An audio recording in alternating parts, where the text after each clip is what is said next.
What's up, guys? It's Brian here again, and welcome to my second documentary. Today, we'll be talking about railroads. And yes, I love trains. So let's get started. So, there was former railroads that have new trains locomotives. Back then, there used to be Conrails back in the 1980s. It had one of those, SD40-2's Conrails. The Conrail has different schemes, and that used to be on its own Conrail line before the switch between Conrail and Norfolk Southern. When Norfolk Southern took over the railroad after Conrail, or I think it was sold off, I don't remember, and that's had too many amazing locomotives. For example, Norfolk Southern has a Tier 4 GEVOs along with normal ones with high hooded SD42s. So yeah, the Norfolk Southern train was most commonly known fact when some trains were formerly from the Norfolk Southern Railway with Conrail, which I meant to say ex-Conrail, not ex-Norfolk Southern. The Norfolk Southern trains can be found sometimes in different many rail lines. For example, it visits the Grand Elk Railway, where the Grand Elk Railway runs from Kalamazoo to Chicago. As you know, Elkhart, excuse me, which is a primary local train. It first goes to Kalamazoo and then it goes to Elkhart by the merge, and there's different tracks of them, and each of the crossings in Elkhart have different activations. Once Grand Elk leaves Elkhart, both the crossings at Main and that other street, they both go off to let the Grand Elk Railway train to get through. The Grand Elk Railway has been in service for many, many years, which I don't know what it replaced with. But, yeah, nothing really special has been going on with that. CSX is a best railroad for in my opinion, has new train horns. However, some CSX trains has retired some of its Dash 8s, and it's rarely rare to find on most CSX subdivisions. However, Dash 8s are sometimes be found in most cases. Some trains can have those some trains can at least do something for the YN3, and there is a YN2 paint on it. And the other thing I want to talk about is the paint schemes of a railroad. There are different types of paint schemes. For example, some BNSF trains uses the H3 scheme on their rail line. The Norfolk Southern, however, uses different. I don't think Norfolk Southern will do anything, but CSX has different painting like the YN2, YN3, and YN3B. Sometimes they were used to be on a former railroad, also known as the RF&P Railroad. The RF&P Railroad used to be in service. I don't know what year it was till some of its engines were leased into the CSX, which was now is called the former RF&P Railroad. The CSX has like too many locomotives, and according to some other people, they take they share their trains on from Norfolk Southern or whatever train they decide to share it with. Once they return or come back from a place, they switch duties and put a different locomotive on. It don't matter which train you use. It's all about the train things going on. And the next thing I wanted to talk about is how the railroad crossings were formed. The railroad crossings used to be installed in 1930s, I think. I might be wrong though, but it used to only have those, they used to have wigwags back in the old days. You can find them in California, which is hard to find because there are many of them that was ripped down. There used to be one in Delhi, Colorado, in a dirt road where mainly Amtrak goes through that, also known as the I think the Southwest Chiefs, and the there are some gateless crossings that are used today.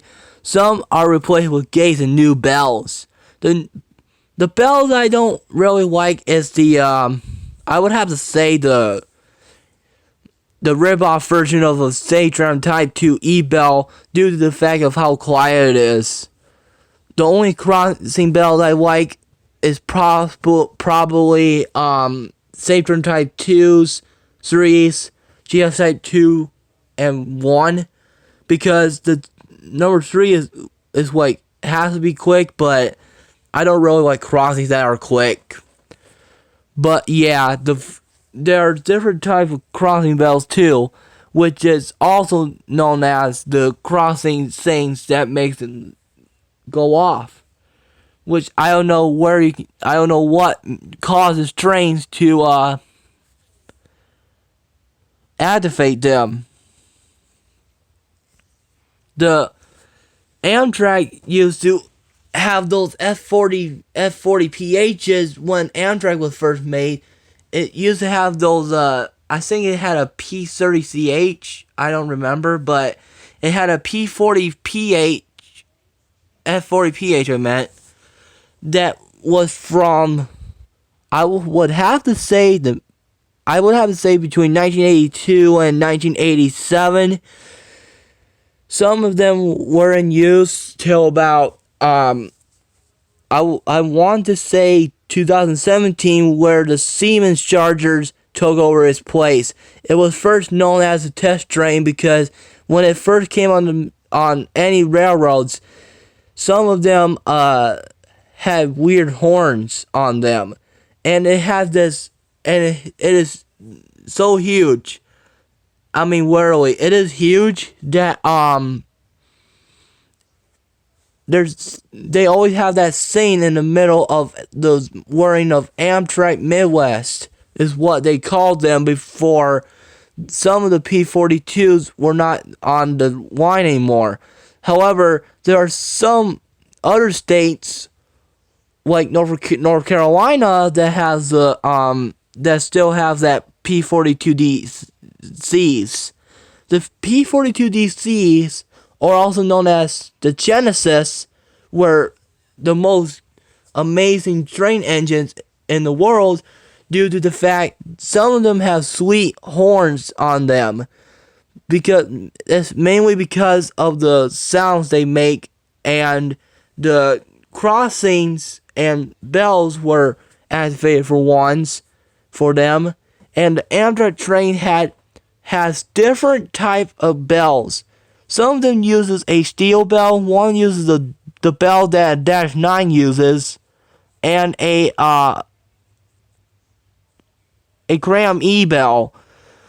The Graham E bell is the most, I would have to say, the loudest bell ever on some trains.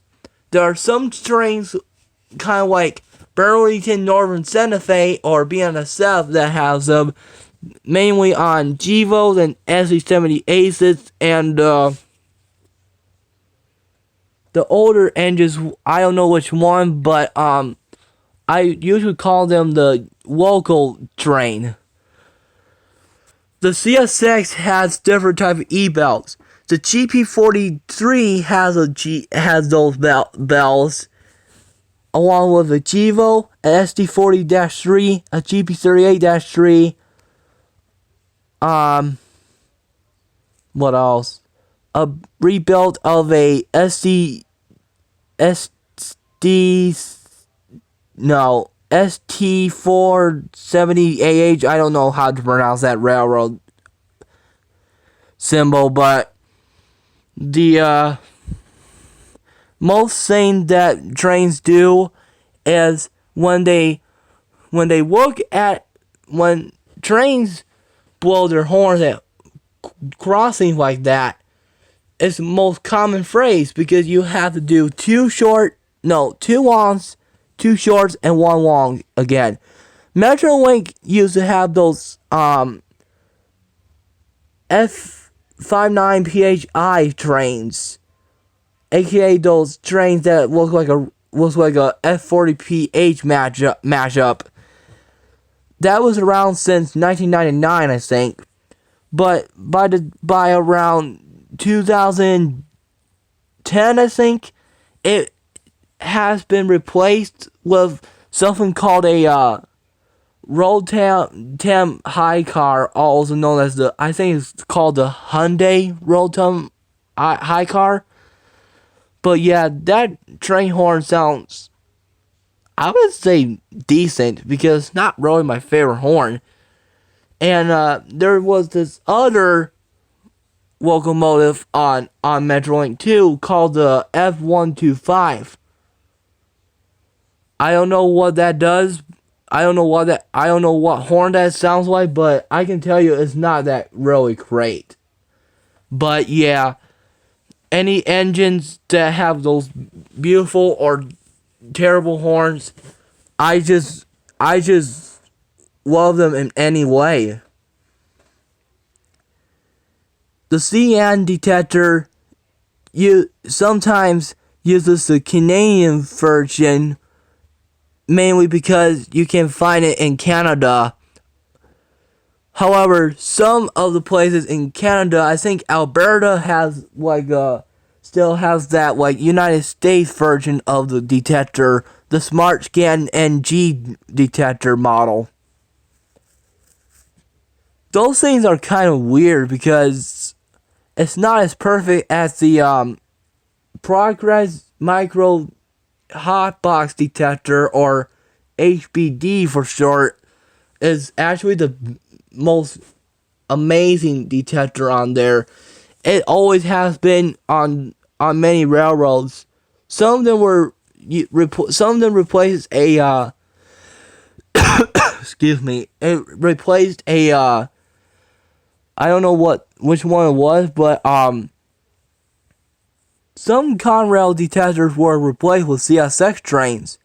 Some of them have a quick defect detector called the Progress Micro Talker.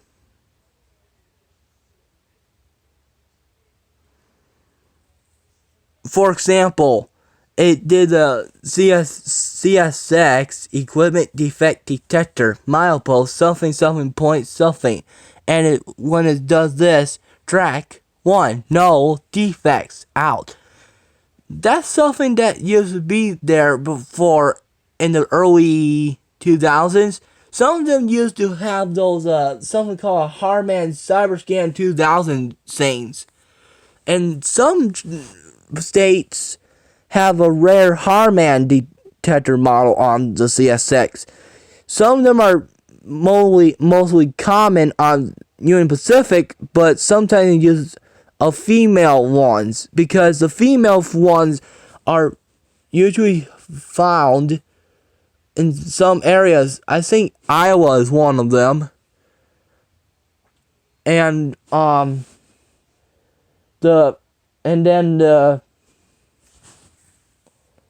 and then when Norfolk Southern and